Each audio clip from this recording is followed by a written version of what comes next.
and she looked up to see what was generating this wind, and she saw this person dressed head to foot in black body armor, flying on a disc, and she went like this. He was flying on a disc, and behind her house, there's like a little gully, and it's a forested gully, so it's jungle back there, and then around this little forested gully, there's other houses.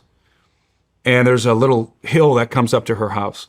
And this assailant, who they all were calling again Pelacada, the face peeler, he floated up next to her, and then he landed next to her.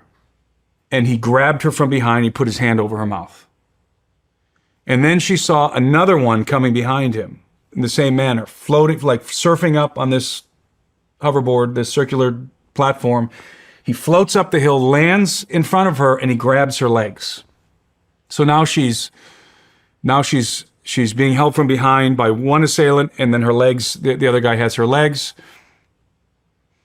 And they lift her up together on their hoverboards, on their circular discs. They lift her up, and they fly her behind like this thatch roof chicken coop.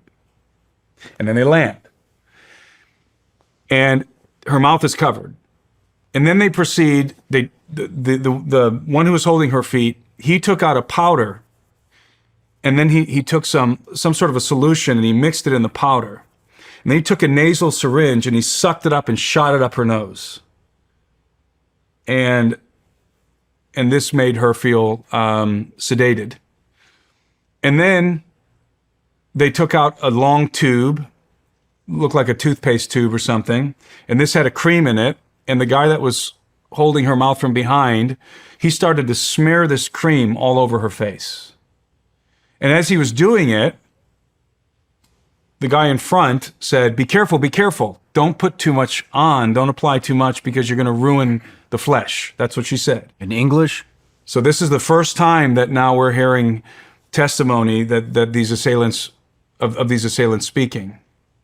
Was it They in spoke in English? Spanish. In Spanish. Yeah, so she referred to the larger, one was taller than the other. The larger one was taller than me. The other one was at least as tall as me, if not taller. She referred to the larger one as the gringo, and the shorter one, who was still taller than me, as the Peruvian.